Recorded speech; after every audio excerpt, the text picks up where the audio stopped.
అని కూడా ఒకసారి పలకరిద్దాం. కోటి గారు నమస్కారం అండి. నమస్తే మేడం.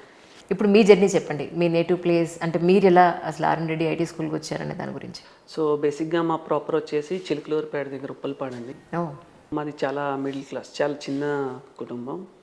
సో మా పేరెంట్స్ హోటల్ బిజినెస్ రన్ చేస్తారండి. మా ఫ్యామిలీలో నేనే ఫస్ట్ టైం హైదరాబాద్ రావటం. సో ఎంప్లాయీగా నేనే చేంజ్ అనమాట, ఫస్ట్ జనరేషన్. నాకు పెద్దగా ఐడియా లేదు ఇక్కడ హైదరాబాద్లో. బట్ మా బావగారు కొంచెం ఐటీ సైడ్ బూమింగ్ ఉంది, అటు సైడ్ వెళ్ళు చెప్పారు. సో ఇక్కడికి వచ్చిన తర్వాత కూడా నాకు తెలియదు, బట్ మా రూమ్మేట్ నాకు సజెస్ట్ చేశాడు. ఒకటే ఎగ్జాంపుల్ ఏం చెప్పారంటే, ఆయన దగ్గరికి వెళ్తే సెటిల్ అయిపోతారు, ఆయన డెడికేటెడ్గా ఉంటారు, మోర్ అకౌంటబుల్. తీసుకున్న దానికంటే చాలా ఎక్కువ చెప్పారు సార్ చెప్పాలి అంటే. ట్రూ. సింపుల్ ఎగ్జాంపుల్, ఆ ముందు బ్యాచ్లో 6 మెంబర్స్ జాయిన్ అయ్యారు సార్ దగ్గర. ఇమీడియట్గా ఓపెనింగ్స్ ఉన్నాయి, రిక్రూట్ కూడా అయిపోయారు.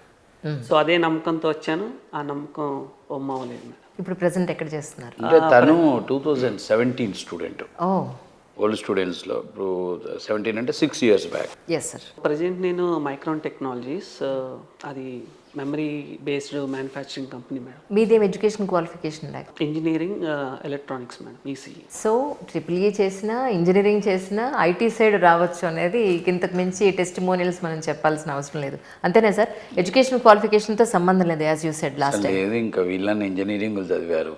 ఇంకా కొన్ని కేసెస్ మరి మీరు గుర్తున్నాయో, ఫార్మసీ, అవును, బి ఫార్మసీ, ఏజీబీఎస్సి, బీకాము, బిఏ, సంబంధం ఏం లేదు అసలు. కంప్యూటర్స్ బ్యాక్గ్రౌండ్ ఉన్న వాళ్ళకి లెర్నింగ్ కొంచెం ఫాస్ట్గా ఉంటుంది. కరెక్ట్. ఇప్పుడు వీళ్ళు engineering but not computers, but they are technical background, వీళ్ళకి బాగానే ఉంటుంది. మనకి ఎప్పుడైతే అసలు ఇంజనీరింగ్ కంప్యూటర్స్ సంబంధం లేని డిగ్రీలు అయితే మనకి ఫార్మా నుంచి కానీ బైపీసీ బ్యాక్గ్రౌండ్ నుంచి వచ్చినప్పుడు వీళ్ళకి ఒక 4 months నేర్చుకోవడానికి పడితే వాళ్ళకి 6 months పట్టవచ్చు, 7 months పట్టవచ్చు. లెర్నింగ్ స్లో ఉంటుంది, కానీ ఎండ్ ఆఫ్ ద డే మళ్ళీ ఇంటర్వ్యూస్ కాడికి వచ్చేసరికి ఒక్కొక్కసారి లాస్ట్ ఈ మధ్య ఒక రిక్రూట్మెంట్లో మేము అంతా చేస్తే లాస్ట్ ఒక్క ఆఫర్ వచ్చింది, ఏజీబీఎస్సీ స్టూడెంట్కి ఆఫర్ వచ్చింది. బీటెక్ వాళ్ళకి రాలేదు. ఆ అబ్బాయిని నెక్స్ట్ ఇంటర్వ్యూలో తీసుకొస్తాను. క్యాలిబర్ టెక్నాలజీస్లో రాకేష్ అని ఒక అబ్బాయికి ఈ మధ్య జాబ్ వచ్చింది. అది మరి దాన్ని బట్టి మనం ఏం చెప్పాలి. అట్లా అంటే ఇప్పుడు లెర్నింగ్లో ఫస్ట్ కోర్సుకి పర్స్యూ అవుతున్నప్పుడు ఫస్ట్ 1 month మీరు ఇంజనీరింగ్ స్టూడెంట్ని ఫార్మా స్టూడెంట్ని పక్కన పెట్టినప్పుడు బీటెక్ స్టూడెంట్కి ఉన్న కంఫర్ట్ వీళ్ళకు ఉండదు, నాన్ కంప్యూటర్స్ నాన్ బీటెక్ వాళ్ళకి. కాకపోతే డే బై డే ఇంప్రూవ్ అవుతారు. లాస్ట్కి వచ్చరికి వాళ్ళకి రిజల్ట్ వచ్చిందంటే డెడికేషన్. కరెక్ట్. అర్థమవుతుందండి, సబ్జెక్ట్ అర్థం కాకపోతే ఏమి ఉండదు, బ్రహ్మ విద్యలు కావు. కరెక్ట్. కానీ స్టూడెంట్ పాయింట్ ఆఫ్ వ్యూలో సార్ ఎంత డెడికేటెడ్గా వర్క్ చేసినా కూడా అదే డెడికేషన్ స్టూడెంట్ నుంచి కూడా ఉండాలి. రైట్ మేడం, ఒప్పుకుంటారా? ఏదో నామకే వస్తే వచ్చామా అబ్బాయి ఈయన ఎంత స్ట్రిక్ట్గా చెప్పేస్తున్నారంటే అనుకోకుండా నా లైఫ్ కూడా సెటిల్ అవ్వాలి, నేను కూడా నా ఎఫర్ట్ పెట్టాలి 100% అనేది పాయింట్ ఆఫ్ వ్యూలో. సో ఈ సందర్భంగా స్టూడెంట్స్కి మీరు ఏం సార్ చెప్పినట్టు వాళ్ళ పని వాళ్ళు చేసుకొని వెళ్తారు మేడం. సో వాళ్ళు ఎంత ఎఫిషియెంట్గా చెప్పినా సరే మన సైడ్ ఎఫెక్ట్స్ లేనప్పుడు అది వర్త్లెస్. ఇక్కడ మెయిన్ నాకు కనిపించిన డిఫరెన్స్ ఏంటి అంటే, సార్ చెప్పడంతో పాటు ఆ కేర్ కూడా తీసుకుంటారు మెయిన్. సో సీనియర్స్ వాలంటీర్స్ ఉంటారు, వాళ్ళు గైడెన్స్ ఇస్తూ ఉంటారు, సార్ సపోర్ట్ ఉంటుంది. సో మోర్ ఓవర్ మనం ఎఫెక్ట్స్ పెడితేనే ఫ్రూట్స్ వస్తాయి. గ్రోత్ ఎలా ఉంది? నేను చాలా పెద్ద పొజిషన్లో ఉన్నాను ఇప్పుడు, చెప్పలేను. అంటే ఈ అబ్బాయి గురించి చెప్పాల్సిన 2 points. అంటే కోర్సు, జాబు, మధ్యలో వాళ్ళకి వాళ్ళ అచీవ్మెంట్స్ అప్పుడు ఒక ఫోను, ఒక విషయం, ఎప్పుడైనా వాళ్ళు నాకు ఏదైనా టీచర్స్ డేకి ఫోను, లేదా నాకు ఏదైనా మనకి డ్రైవ్స్ అవుతున్నప్పుడు ఓల్డ్ స్టూడెంట్స్ని పలకరిస్తుంటాం. టైం లేదు, ఈవెన్ మీ ఇంటర్వ్యూకి రమ్మని కూడా ఒక ఫోన్ చేశాను. తర్వాత నిన్న తను ఫోన్ చేసినప్పుడు నేను మాట్లాడే టైం లేకుండా ఒక్క మాట చెప్పాను అంతే, టైం 9 కల్లా రమ్మన్నాం. ఇతని గురించి చెప్పాల్సింది 3 points madam. Number 1, very very like అంటే అసలు ఎడ్యుకేషన్ సంబంధం లేని కుటుంబం నుంచి వచ్చిందని నేను అనుకుంటున్నాను. కరెక్టేనా? అది ఎలా తెలుసు అంటే ఆయన నాకు చెప్పింది గుర్తులేదు, కానీ నేను గమనిస్తా కదా, తెలిసిపోతుంది.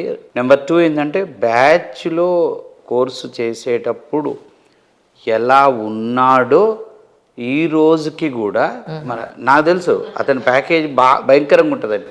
ఎందుకంటే టెక్కీ అన్నట్టు బాగా నేర్చుకున్నాడు. మనకు మాట్లాడుతున్నప్పుడు 1-2 సార్లు గమనించాను నేను. ఖచ్చితంగా టాప్ ప్యాకేజ్ ఉంటుంది. అంటే ఒక 10 ఏళ్ళ ఎక్స్పీరియన్స్ ఉన్న ఒక ప్యాకేజ్ ఈ అబ్బాయికి ఉండే అవకాశం ఉంది యాజ్ ఎ టీచర్గా. నేను గెస్ కరెక్టేనా? ఇప్పుడు ఐటీలో ఎలా ఉంటుందంటే 10 years ఎక్స్పీరియన్స్ ఉన్న 5 years ఎక్స్పీరియన్స్ ఉన్న వాళ్ళకి కూడా ఒకసారి అంత ప్యాకేజ్ ఉంటుంది టెక్నికల్గా స్ట్రాంగ్ ఉంటే. ఈ సందర్భంగా చాలామంది డిఫరెంట్ ఎడ్యుకేషన్ క్వాలిఫికేషన్స్తో ఉన్న స్టూడెంట్స్ ఎంప్లాయ్మెంట్ లేక నిరుద్యోగులుగా ఉన్న వాళ్ళు చాలామంది ఉండి ఉంటారు. వాళ్ళందరి కోసం మీ వైపు నుంచి ఒక మాట చెప్పాలంటే ఏం చెప్తారు? ఏ డిగ్రీ చదివిన వాళ్ళైనా first of all software side రావచ్చు.